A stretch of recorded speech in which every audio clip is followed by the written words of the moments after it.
أشهد أن لا إله إلا الله.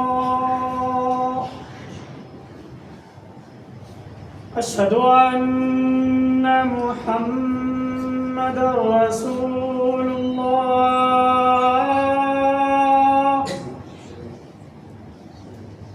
أشهد أن محمدًا رسول الله. حي على الصلاة.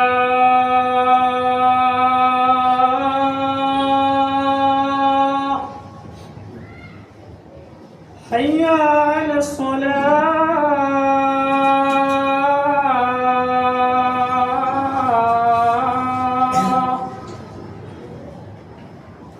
حي على الفلاح.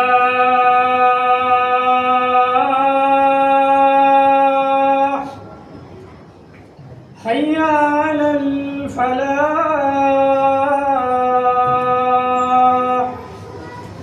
الله أكبر، الله أكبر.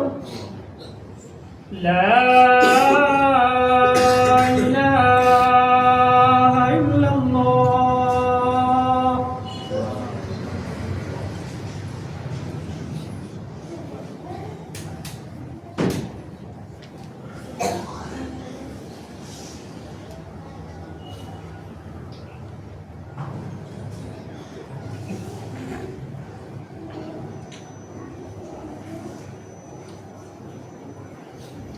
إن الحمد لله نحمده ونستعينه ونستغفره ونعوذ بالله من شرور أنفسنا ومن سيئات أعمالنا. من يهده الله فلا مضل له ومن يضلل فلا هادي له. وأشهد أن لا إله إلا الله وحده لا شريك له. وأشهد أن محمدًا عبده ورسوله. أما بعد، فإن خير الحديث كتاب الله، وخير الهدي هدي محمد صلى الله عليه وسلم، وشر الأمور محدثاتها بدعة، وكل بدعة ضلالة، وكل ضلالة في النار. أعوذ بالله من السميع العليم من الشيطان الرجيم. بسم الله الرحمن الرحيم. قاف والقرآن المجيد بل عجبوا أن جاءهم منذر منهم فقال الكافرون هذا شيء عجيب. أإذا متنا وكنا ترابا ذلك رجع بعيد. قد علمنا ما تنقص الأرض منهم وعندنا كتاب حفيظ. بل كذبوا بالحق لما جاءهم فهم في أمر مريج. أفلم ينظروا إلى السماء فوقهم كيف بنيناها وزيناها وما لها من فروج. والأرض مددناها وألقينا فيها رواسي وأنبتنا فيها من كل زوج بهيج. تبصرة وذكرى لكل عبد منيب. ونزلنا من السماء ماء مباركا فأنبتنا به جنات وحب الحصيد والنخل باسقات لها طلع نضيد رزقا للعباد وأحيينا به بلدة ميتا كذلك الخروج. كذبت قبلهم قوم نوح وأصحاب الرس وثمود وعاد وفرعون وإخوان لوط وأصحاب الأيكة وقوم تبع كل كذب الرسل فحق وعيد. أفعينا بالخلق الأول بل هم في لبس من خلق جديد. أعوذ بالله من الشيطان الرجيم. بسم الله الرحمن الرحيم. واعبد ربك حتى يأتيك اليقين. أعوذ بالله من السميع العليم من الشيطان الرجيم. بسم الله الرحمن الرحيم. يا أيها الذين آمنوا اتقوا الله وقولوا قولا سديدا يصلح لكم أعمالكم ويغفر لكم ذنوبكم ومن يطع الله ورسوله فقد فاز فوزا عظيما. يا أيها الذين آمنوا اتقوا الله حق تقاته ولا تموتن إلا وأنتم مسلمون. سامعان کرام وقوم ملت و برادران اسلام، نہایت ہی معزز و مؤدب و مؤقر بزرگان دین اور مسجد ہادہ کے صفوں میں بیٹھے ہوئے مستقبل کے نہایت ہی ہونہار ساتھیوں، ہر قسم کی سب تعریف، توصیف، کبریائی، بزرگی اس وحدہ لا شریک کے لیے لائق و زیبا ہے جو ہم سبوں کا خالق، مالک، رازق، مدبر، پالنہار، هو اللہ الخالق البارئ المصور له الاسماء الحسنى ہے۔ پانی کے ہر قطرے سے بھی زیادہ، درخت کے ہر پتے سے بھی زیادہ، آسمان کے ہر ستارے سے بھی زیادہ درود و سلام ہو ہمارے آخری رسول، رسولوں کے رسول، اماموں کے امام، احمد مجتبیٰ محمد مصطفیٰ تاجدار مدنی سرور کونین صلی اللہ علیہ وسلم پر، جنہیں پوری دنیا کے لیے ہمارے لیے نمونہ وہ آئیڈیل بنا کر بھیجا گیا۔ معزز سامعین، میں نے دعائے مسنونہ کے بعد قرآن مقدس کی ایک بڑی ہی مشہور و معروف آیت آپ کے روبرو تلاوت کی ہے۔ اس آیت کی مناسبت سے آج اس خطبہ جمعہ میں میری تقریر کا عنوان ہے رمضان کے بعد زندگی کیسے گزارے۔ معزز سامعین، جب ہم صحابہ کرام کی سیرت کو پڑھتے ہیں، جب ہم پیارے نبی صلی اللہ علیہ وسلم کی سیرت کو پڑھتے ہیں تو یہ بات ہمارے سامنے روزے روشن کی طرح عیاں ہو جاتی ہے کہ رمضان کے آنے سے 6 ماہ قبل پیارے نبی صلی اللہ علیہ وسلم اور پیارے نبی کے صحابہ کرام کا یہ معمول تھا کہ وہ رمضان کے آنے سے 6 ماہ قبل یہ دعائیں کرتے رہتے، اللہم بلغنا رمضان، اللہم بلغنا رمضان، کہ اللہ تو ہمیں رمضان کا مہینہ نصیب عطا فرما۔ اور چنانچہ جب رمضان کا مہینہ ان کی آنکھوں سے اوجھل ہو جاتا، جب وہ رمضان سے فارغ ہو جاتے تو رمضان سے فارغ ہونے کے بعد وہ دعا کرتے، اللہم تقبل صیامنا وسجودنا ورکوعنا، کہ اللہ تو ہماری رمضان کی عبادتوں کو قبول کر لے، اے اللہ تو ہمارے رمضان کے صدقہ و خیرات کو قبول کر لے، اے اللہ ہم نے جو بھی رمضان میں عبادتیں کی ہے، ریاضتیں کی ہے، اے اللہ تو اس کو قابل قبول فرما لے۔ تو رمضان کے گزر جانے کے بعد سب سے پہلے کام جو ہم اور آپ کو کرنا ہے وہ یہ کہ کثرت سے اللہ سے دعا کرنا ہے کہ اے اللہ ہم نے رمضان میں جو بھی عبادتیں کی ہے، اے اللہ ہم نے رمضان میں جو بھی صدقہ و خیرات کی ہے، اے اللہ ہم نے رمضان میں جو بھی نیکیاں کی ہے، اے اللہ تو ہماری ٹوٹی پھوٹی عبادتوں کو قبول فرما لے۔ ہم اللہ سے دعا کرتے ہیں کہ اے اللہ ہم نے رمضان میں جتنی بھی عبادتیں کی ہے، ٹوٹی پھوٹی ہو سکے جتنی بھی ہم نے عبادت کی ہے، پروردگار اعلیٰ تو ہماری عبادتوں اور ریاضتوں کو قبول فرما لے، آمین۔ معزز سامعین، رمضان کے گزر جانے کے بعد اگر ہم نمازوں کے پابند بن گئے، ہمارے اندر جو کمیاں تھی، خرابیاں تھی، اگر ہم نے ان کو دور کر لیا، صدقہ و خیرات کے خوگر بن گئے، فرائض و نوافل کے پابند بن گئے کہ ان کے بغیر رات میں نہ نیند آئے اور نہ دل میں چین و سکون کا احساس ہو، اگر یہ کیفیات ہمارے دل میں پیدا ہو گئی اور زندگی میں اگر ایسا تغیر رونما ہو گیا تو یقین مانیے کہ رمضان کا مقصد حاصل ہوا اور ہم نے اللہ کی رضا کو پا لیا، کیونکہ اللہ تبارک و تعالیٰ نے قرآن مقدس میں ارشاد فرمایا، یا ایھا الذین آمنوا کتب علیکم الصیام کما کتب علی الذین من قبلکم لعلکم تتقون، اے ایمان والو ہم نے تم پر روزہ فرض کیا ہے اور روزوں کو فرض کرنے کا مقصد کیا ہے؟ روزوں کو فرض کرنے کا مقصد اور اس کا وزن کیا ہے؟ روزوں کو فرض کرنے کا مقصد یہ ہے لعلکم تتقون، تاکہ تم متقی اور پرہیزگار بن جاؤ۔ رمضان کا مہینہ ہماری آنکھوں سے اوجھل ہو گیا۔ اب ہم اور آپ اپنے دل سے سوال کریں، اب ہم اور آپ اپنے دل سے یہ سوال پوچھیں، کیا رمضان کے گزرنے کے بعد کیا ہمارے دلوں میں تقوی پیدا ہوا؟ کیا رمضان سے پہلے اگر ہم حرام کام کیا کرتے تھے، رمضان سے پہلے اگر ہم سودی کاروبار کیا کرتے تھے، رمضان سے پہلے اگر ہم نمازوں کے پابند نہیں تھے، رمضان سے پہلے اگر ہمارے دلوں میں تقوی نہیں تھا، رمضان سے پہلے اگر ہمارے دلوں میں خوف الہی نہیں تھا، تو کیا رمضان کے 30 روزے رکھنے کے بعد کیا ہمارے دلوں میں اللہ کا تقوی پیدا ہوا؟ کیا ہم نے سودی کاروبار کو چھوڑ دیا؟ کیا ہم نے حرام کی کمائی کو چھوڑ دیا؟ یہ ہر شخص کی ذمہ داری ہے، یہ ہر مومن اور ہر مسلمان اور قوم کی ہر ماں اور بہنوں کی اس بات لازم ہو جاتی ہے کہ وہ اپنے دل سے سوال پوچھے، کیا ہم رمضان کے بعد نمازوں کے پابند بنے؟ کیا ہم رمضان کے بعد ہمارے دلوں میں تقوی پیدا ہوا؟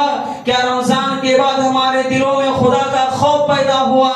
اگر واقعی ہمارے دلوں میں رمضان کے بعد اگر اللہ کا تقوی پیدا ہو گیا، اگر رمضان کے بعد ہم نمازوں کے پابند بن گئے، رمضان کے بعد اگر ہم صدقہ و خیرات کے پابند بن گئے، تو آپ کے لیے مبارکبادی ہے، آپ کے لیے خوشخبری ہے، لعلکم تتقون، آپ نے اللہ کے مقصد کو حاصل کر لیا، آپ نے اللہ کی رضا کو حاصل کر لیا، اور آپ نے رمضان کے مقصد کو پا لیا۔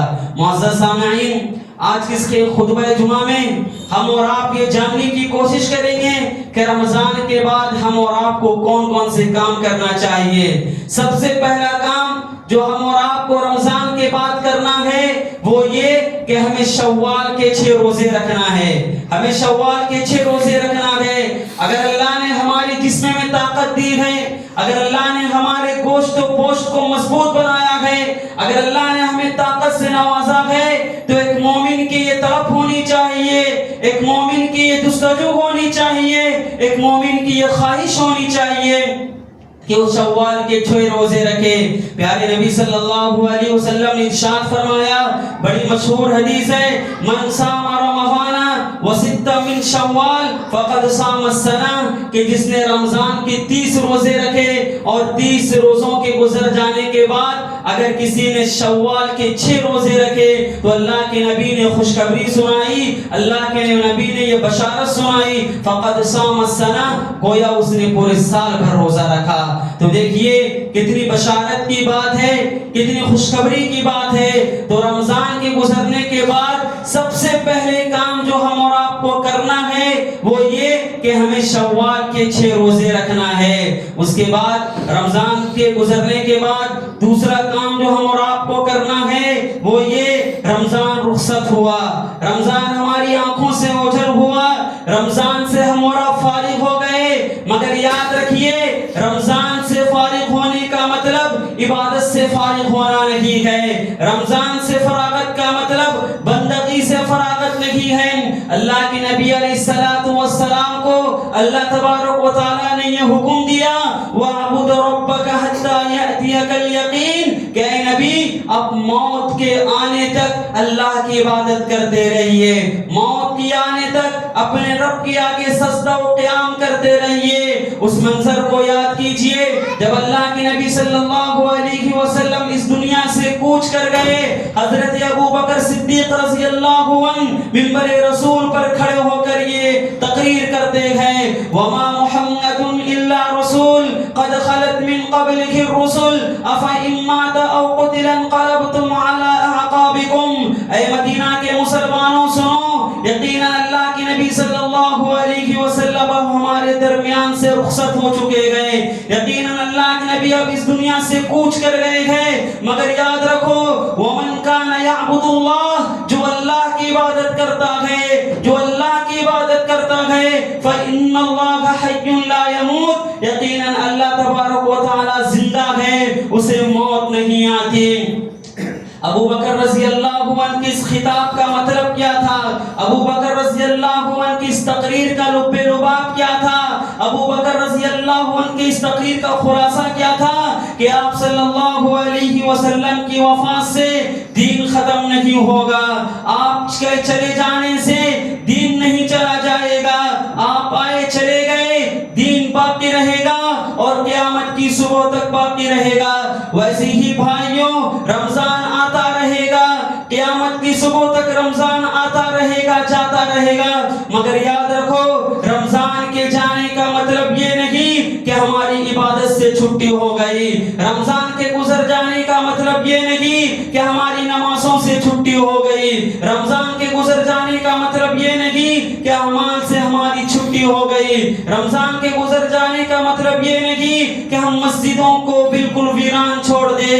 جس طریقے سے ہم اور آپ رمضان میں کثرت سے نماز پڑھا کرتے تھے، کثرت سے تلاوت کیا کرتے تھے، اسی طریقے سے بقیہ مہینوں میں بھی ایک مومن کی یہ کوشش ہونی چاہیے، ایک مومن کی یہ طلب ہونی چاہیے، ایک مومن کی یہ عادت بن جانی چاہیے کہ جس طریقے سے وہ رمضان میں عبادت کیا کرتا تھا بقیہ مہینوں میں بھی اسی طریقے سے اللہ کی عبادت کرتا رہے۔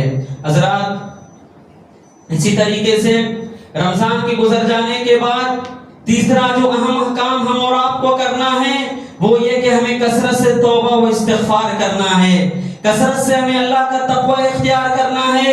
جس طریقے سے ہم رمضان میں 14 گھنٹے 15 گھنٹے بھوکے رہ کر کے پیاسے رہ کر کے چاہتے تو ہم اور آپ چپکے سے کھانا کھا سکتے تھے، چاہتے تو ہم اور آپ چپکے سے پانی پی سکتے تھے، مگر دنیا کی کوئی طاقت ہمیں نہیں دیکھتی ہے، ہمارے دل میں یہ ڈر لگا رہتا تھا کہ دنیا کی کوئی طاقت دیکھے یا نہ دیکھے میرا رب تو دیکھ رہا ہے، دنیا کی کوئی چیز دیکھے یا نہ دیکھے میرا اللہ تو دیکھ رہا ہے۔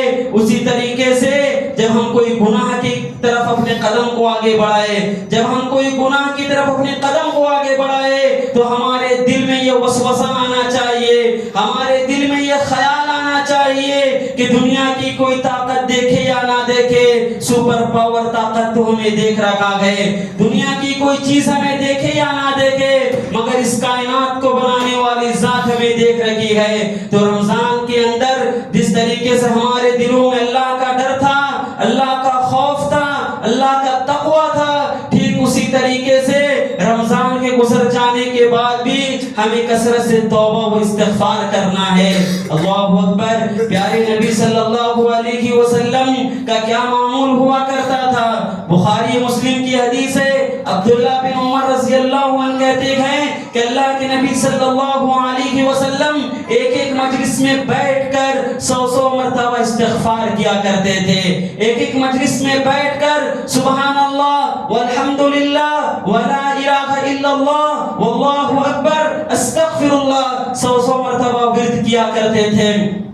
توبہ و استغفار کی کیا اہمیت ہے، توبہ و استغفار کی کیا فضیلت ہے۔ معزز سامعین، اللہ تبارک و تعالی نے قرآن مقدس میں ارشاد فرمایا وَمَن يَتَّقِ اللَّهَ يَجْعَلْ لَهُ مَخْرَجًا، کہ جو شخص اللہ کا تقوی اختیار کرتا ہے، جو شخص اپنے دل میں اللہ کا ڈر پیدا کرتا ہے، اللہ تبارک و تعالی ایسے لوگوں کے لیے نکلنے کا راستہ بناتے ہیں۔ وَمَن يَتَّقِ اللَّهَ يَجْعَلْ لَهُ مِنْ أَمْرِهِ يُسْرًا، جو شخص اللہ کا خوف کھاتا ہے، جو شخص رات کی تنہائی ہو یا دن کی روشنی ہو، جلوت ہو یا خلوت ہو، وہ ہر وقت اللہ کا ڈر، اللہ کا تقوی اپنے دل میں بسائے رکھتا ہے، تو ایسے انسان کے لیے اللہ تبارک و تعالیٰ اس کے معاملات میں آسانی کر دیتے ہیں، اللہ تبارک و تعالیٰ اس کی پریشانیوں کو دور کر دیتے ہیں۔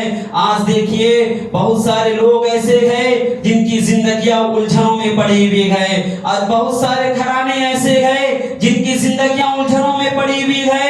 آج کا نوجوان ڈپریشن کا شکار ہو چکا ہے، آج کے نوجوان ڈپریشن کے شکار ہو چکے ہیں۔ میں ایسے لوگوں سے یہ گزارش کروں گا کہ جن کی زندگیوں میں الجھن ہے، جن کا کاروبار ٹھپ پڑ چکا ہے، جن کی زندگیاں پریشانوں میں پڑی ہوئی ہے، ایسے لوگوں کو میں نصیحت کروں گا کہ تم کثرت سے توبہ و استغفار کرو۔ ایک مرتبہ کا واقعہ ہے، حسن بصری رحمۃ اللہ علیہ مسجد میں بیٹھ کر درس دے رہے تھے۔ بڑا دلچسپ واقعہ ہے، بڑا بہترین واقعہ ہے۔ حسن بصری رحمۃ اللہ علیہ کے سامنے ایک انسان آیا اور کہنے لگا، حسن بصری شادی کیے سالوں سال گزر گئے ہیں، اولاد نہیں ہو رہی ہے۔ حسن بصری نے کہا جاؤ کثرت سے توبہ و استغفار کرو۔ ایک انسان آیا کہنے لگا، حسن بصری رحمۃ اللہ علیہ میں فلاں علاقے سے آیا ہوں، فلاں علاقے میں قحط سالی آ چکی ہے، لوگ کھانے کو ترس رکھے ہیں، لوگ پینے کو ترس رکھے ہیں۔ حسن بصری رحمۃ اللہ علیہ نے کہا جاؤ کثرت سے توبہ و استغفار کرو۔ ایک انسان آیا کہنے لگا، حسن بصری رحمۃ اللہ علیہ میری زندگی الجھن میں پڑی ہوئی ہے، میری زندگی بے اضطرابی میں گزر رہی ہے، میں پریشانیوں کا شکار ہو چکا ہوں۔ حسن بصری رحمۃ اللہ علیہ نے کہا جاؤ کثرت سے توبہ و استغفار کرو۔ حسن بصری کے ایک اسٹوڈنٹ نے، حسن بصری کے ایک شاگرد نے کہا اے استاذ محترم کیا معاملہ ہے، کیا بات ہے، کیا ماجرا ہے؟ تمام طرح کے سوالات آئے، آپ نے تمام سوالوں کا ایک ہی جواب دیا، جاؤ کثرت سے توبہ و استغفار کرو۔ تو حسن بصری رحمۃ اللہ علیہ نے کہا کیا تم قرآن مجید کو نہیں پڑھتے ہو؟ قرآن مجید میں اللہ نے کہا یرسل السماء علیکم مدرارا، اگر تم کثرت سے استغفار کرو گے تو اللہ تبارک و تعالی موسلادھار بارش برسائے گا۔ وَيُمْدِدُكُمْ بِأَمْوَالٍ وَبَنِينَ وَيَجْعَلْ لَكُمْ جَنَّاتٍ وَيَجْعَلْ لَكُمْ أَنْهَارًا، اگر تم کثرت سے توبہ و استغفار کرو گے تو اللہ تمہارے مال کو بڑھا دے گا، تمہارے مال میں ترقی دے گا، تمہارے مال میں برکت کے دروازوں کو کھول دے گا، اور اللہ تبارک و تعالی تمہیں اولاد کی نعمت سے نوازے گا۔ تو دیکھیے توبہ و استغفار کی کتنی اہمیت ہے، توبہ و استغفار کی کتنی فضیلت ہے۔ اور میں آپ کو پیارے نبی صلی اللہ علیہ وسلم کی ایک بڑی مشہور حدیث سنانا چاہتا ہوں۔ ایک مرتبہ اللہ کے نبی نے فرمایا تھا اے میرے صحابہ کرام یاد رکھو ایک ایسا زمانہ آئے گا لوگ تم پر ویسے ہی ٹوٹ پڑیں گے جیسے لوگ بھوکے دسترخوان پر، جس طرح بھوکا دسترخوان پر ٹوٹ پڑتا ہے۔ صحابہ نے پوچھا اے اللہ کے نبی کیا اس وقت ہماری تعداد کم ہوگی، کیا اس وقت ہم مائنورٹی میں ہوں گے؟ اللہ کے نبی نے فرمایا ہرگز نہیں، بلکہ تمہاری تعداد بڑھ جائے گی، تمہارے پاس مال بھی ہوگا، تمہارے پاس دولت بھی ہوگی، لیکن لوگ تم پر ویسے ہی ٹوٹ پڑیں گے جیسے بھوکا دسترخوان پر ٹوٹ پڑتا ہے۔ اللہ کے نبی نے فرمایا کہ اس وقت تمہارے دلوں میں اللہ کا خوف نہیں ہوگا، اس وقت تمہارے دلوں میں اللہ کا ڈر نہیں ہوگا، دنیا کی محبت تمہارے دلوں میں چھا جائے گی، دنیا کی محبت تمہارے دلوں میں بچ جائے گی، اور تمہارے دلوں میں خدا کا خوف اور ڈر نہیں ہوگا۔ آج دیکھیے مسلمانوں کو ہر طرف سے دبانے کی کوشش کی جا رہی ہے، کبھی NRC کے نام پر، کبھی CA کے نام پر، کبھی وقف بل بورڈ کے نام پر۔ تو مسلمانوں اگر ایسے حالات سے نکلنا چاہتے ہو، اگر ایسی پریشانیوں کے دروازوں سے باہر نکلنا چاہتے ہو تو ایک ہی راستہ ہے، ان تمام سوالوں کا ایک ہی جواب ہے افقلت استغفروا ربکم، کثرت سے اپنے رب کا استغفار کرو، کثرت سے استغفار کرو، کثرت سے تحمید و تحریر کرو، اور کثرت سے اللہ کا ذکر کرتے رہو، کیونکہ اللہ کا فرمان ہے وَمَن يَتَّقِ اللَّهَ يَجْعَلْ لَهُ مِنْ أَمْرِهِ يُسْرًا، کہ جو شخص اللہ کا تقوی اختیار کرتا ہے، جو شخص اللہ کا خوف کھاتا ہے، جو شخص اللہ کا ڈر حاصل کرتا ہے، اللہ تبارک و تعالیٰ ایسے لوگوں کے معاملات کو آسان کر دیتے ہیں۔ معزز سامعین، پھر اس کے بعد رمضان کے گزرنے کے بعد جو کام ہم اور آپ کو کرنا ہے وہ چیز ہے استقامت۔ استقامت کا مطلب کیا ہے؟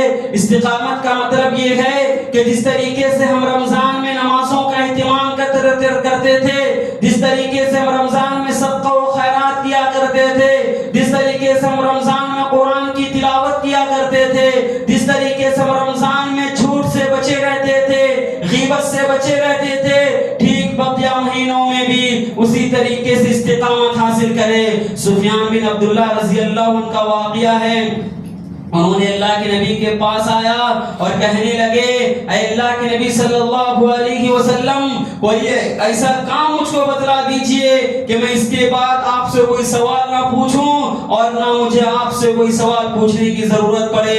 اللہ کے نبی علیہ السلام نے فرمایا اے سفیان بن عبداللہ رضی اللہ عنہ تم نے بڑا ہی بہترین سوال کیا ہے، تو سنو اگر تم ایسا سوال پوچھنا چاہتے ہو کچھ سوال کے بعد تمہارے لیے اور دوسرا کوئی سوال نہیں ہے تو جواب یہ ہے کہ استقامت حاصل کرو، استقامت حاصل کرو۔ کہو قل آمنت باللہ کہ میں اللہ پر ایمان لایا، ثم استقم اور اسی پر قائم ہو گیا۔ مطلب یہ ہوا کہ جب سے پیدا ہوا ہوں، جب سے ہوش سنبھالا ہوں، ہوش سنبھالنے کے بعد سے مرتے وقت تک اللہ کے راستے پر جم جاؤ، نمازوں کے پابند بن جاؤ، صدقہ و خیرات کے پابند بن جاؤ، اچھے کام کے پابند بن جاؤ۔ تو معزز سامعین، رمضان کے گزر جانے کے بعد ہم اور آپ کو استقامت قائم رکھنا ہے۔ ایسا نہیں کہ رمضان میں ہم نے مسجدوں کو آباد کیا، رمضان میں ہم اور آپ نے صدقہ و خیرات کیا، رمضان میں ہم نے نیکیوں کی بوچھار لگا دی، لیکن جیسے ہی رمضان کا مہینہ ہمارے سامنے سے رخصت ہوا، رمضان کا مہینہ ہماری آنکھوں سے اوجھل ہوا تو ہم نے نمازوں کا اہتمام چھوڑ دیا، ہم نے صدقہ و خیرات کا اہتمام چھوڑ دیا۔ تو معزز سامعین، میں آپ سے گزارش کروں گا کہ جس طریقے سے رمضان میں آپ استقامت پر قائم تھے، رمضان کے گزر جانے کے بعد بھی آپ استقامت پر قائم رہیے۔ اسی طریقے سے آخری چیز، رمضان کے گزرنے کے بعد جو بہت ہی اہم کام ہم اور آپ کو کرنا ہے وہ کام یہ کہ جس طریقے سے ہم اور آپ رمضان میں قرآن کی تلاوت کیا کرتے تھے، رمضان میں قرآن کو پڑھا کرتے تھے، اگر پڑھنا نہیں آتا تو قرآن کو سنا کرتے تھے، تو اسی طریقے سے بقیہ دنوں میں بھی قرآن کو پڑھتا رہے، قرآن کو نہ چھوڑے۔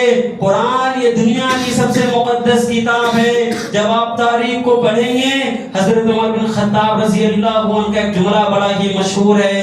عمر بن خطاب رضی اللہ عنہ ہمیشہ کہا کرتے تھے کہ جب میں نے قرآن کو نہیں پڑھا تھا تو مجھے بکریاں چرانے کا طریقہ معلوم نہیں تھا، لیکن جب میں نے قرآن کو پڑھنا شروع کیا، قرآن پر عمل کرنا شروع کیا، قرآن کو سمجھنا شروع کیا، تو اللہ تبارک و تعالیٰ نے پوری دنیا کی بادشاہت کو میرے قدموں میں لا کر کھڑا کر دیا، پوری دنیا کی بادشاہت کو میرے دامن میں ڈال دیا۔ تو معزز سامعین، قرآن کو کثرت سے پڑھتے رہیے، قرآن کو کثرت سے سمجھنے کی کوشش کیجئے۔ اللہ نے قرآن میں فرمایا وَقَالَ الرَّسُولُ يَا رَبِّ إِنَّ قَوْمِ اتَّخَذُوا هَذَا الْقُرْآنَ مَهْجُورًا۔ جب جہنمیوں کی ایک بڑی تعداد جہنم میں چلی جائے گی تو اللہ تبارک و تعالیٰ سے رسول کہیں گے کہ یہ میری قوم ہے، اے اللہ یہ میری قوم ہے جس نے قرآن مجید کو چھوڑ دیا تھا، جس نے قرآن مجید کو فراموش کر دیا تھا، جس نے قرآن مجید کو ترک کر دیا تھا۔ تو یاد رکھیے قرآن مجید بہت بڑی دولت ہے، قرآن مجید بہت بڑی نعمت ہے، قرآن مجید یہ دنیا کی سب سے مقدس اور سب سے افضل کتاب ہے۔ اللہ کے نبی علیہ السلام کی بڑی معروف اور بڑی مشہور حدیث ہے، اللہ کے نبی نے فرمایا اقرأوا القرآن اقرأوا القرآن فإنه يأتي يوم القيامة شفيعا للناس۔ اے لوگو یاد رکھو، ہمیشہ قرآن پڑھتے رہو، ہمیشہ قرآن پڑھتے رہو، کیونکہ کل قیامت کے دن یہ قرآن ہمارے اور آپ کے لیے سفارش کرے گی۔ اللہ اکبر، یہ قرآن ہمارے اور آپ کے لیے سفارش کرے گی، یہ کتنی بڑی دولت ہے۔ اور اس حدیث کو بیان کرنے کے بعد علماء نے ایک بڑی پیاری بات لکھی ہے، علماء نے ایک بڑا ہی بہترین نقطہ بیان کیا ہے۔ وہ نقطہ یہ ہے کہ اللہ تبارک و تعالی قرآن کی سفارش کو کبھی رد نہیں کرے گا، قرآن کی سفارش کو کبھی رد نہیں کرے گا، کیونکہ قرآن یہ اللہ کا کلام ہے، قرآن یہ اللہ کی زبان ہے، قرآن یہ اللہ کا کلام ہے۔ ہم سب یہ دنیا، یہ حجر، یہ شجر، یہ درخت، یہ تارے، یہ سیارے، یہ ستارے، یہ اللہ کے مخلوق ہے، مگر قرآن مجید یہ اللہ کا کلام ہے، یہ اللہ کی کتاب ہے، یہ اللہ کی زبان ہے، اور یاد رکھیے قرآن کی سفارش ہمارے لیے کبھی رد نہیں ہوگا۔ تو قرآن پڑھنے کا سب سے بڑا فائدہ یہ ہے کہ ہماری دنیا بھی سنور جائے گی اور ہماری آخرت بھی سنور جائے گی۔ ایک اور حدیث ہے، اللہ کے نبی نے فرمایا کہ جو شخص سورہ بقرہ اور سورہ آل عمران کی تلاوت کرتا ہے، کل قیامت کے دن جب نفسی نفسی کا عالم ہوگا، نہ بیٹا باپ کا نہ باپ بیٹے کا ہوگا، سورج ایک میل کے فاصلے پر ہوگا، ہر انسان پریشان ہوگا۔ ہم اور آپ دنیا کی معمولی سی گرمی برداشت نہیں کر سکتے، سورج ایک میل کے فاصلے پر ہوگا، انسان پسینوں میں شرابور ہوگا۔ ایسے وقت میں قرآن کے الفاظ اور قرآن سورہ آل عمران اور سورہ بقرہ ہمارے لیے پرندوں کی شکل میں آئے گا اور کہے گا اے اللہ اس انسان پر رحم عطا فرما، اے اللہ اس انسان پر رحم و کرم کا معاملہ عطا فرما۔ کیوں؟ کیونکہ یہ دنیا میں میری تلاوت کیا کرتا تھا، کیوں؟ کیونکہ یہ دنیا میں میرے کو روزانہ پڑھا کرتا تھا۔ تو آج اس کے خطبہ جمعہ میں آپ کو یہ پیغام دینا چاہوں گا کہ قرآن کو کثرت سے پڑھا کرے۔ اگر قرآن پڑھنا نہیں آتا تو کوئی عیب کی بات نہیں، شرمانے کی بات نہیں۔ آج کے دور میں بہت ساری فیسلٹیز ہیں، آپ کے پاس حفاظ موجود ہے، آپ کے پاس علماء موجود ہے، آپ کے پاس اہل الحدیث اور سلفی منہج کے علماء موجود ہے، آپ ان کے پاس بیٹھ کر قرآن کو سیکھ سکتے گئے، قرآن کے مفہوم کو سمجھ سکتے گئے۔ تو میں یہ گزارش کروں گا کہ قرآن کو سمجھنے کی کوشش کیجئے، قرآن کو پڑھنے کی کوشش کیجئے۔ آپ یقین مانیے آپ کی دنیا بدل جائے گی، آپ کی دل و دنیا بدل جائے گی۔ آپ کی سوکھے زمین پر جب آپ قرآن پڑھنا شروع کریں گے تو ایسا محسوس ہوگا کہ بنجر زمین جو کھیتی کے لیے تڑپ رہی تھی گویا اس پر کسی نے پانی ڈال دیا ہے۔ آپ کی زندگیاں جو پریشانیوں میں ہیں وہ پریشانیاں دور ہو جائے گی، آپ کی زندگیوں میں جو الجھن ہے وہ الجھنیں دور ہو جائے گی۔ لیکن شرط یہ ہے کہ قرآن کو سمجھ کر پڑھنے کی کوشش کرے۔ آخر میں اللہ تعالیٰ سے دعا کرتے گئے کہ پروردگار اعلیٰ تو رمضان کے بعد بھی ہمیں پکا اور سچا مومن بنا دے۔ پروردگار اعلیٰ جو ہم میں سے پریشان ہیں ان کی پریشانیوں کو دور کر دے۔ پروردگار اعلیٰ ہم نے رمضان میں جتنی بھی عبادتیں کی ہیں، جتنی بھی ریاضتیں کی ہیں، قیام اللیل کا جتنا تک ہو سکے اتنا تک اہتمام کیا ہے، اللہ تو ہماری عبادتوں اور ریاضتوں کو قبول فرما لے۔ پروردگار اعلیٰ جو ہم میں سے بیمار ہے ان کو شفا یابی نصیب عطا فرما، آمین ثم آمین۔ وآخر دعوانا ان الحمد للہ رب العالمین۔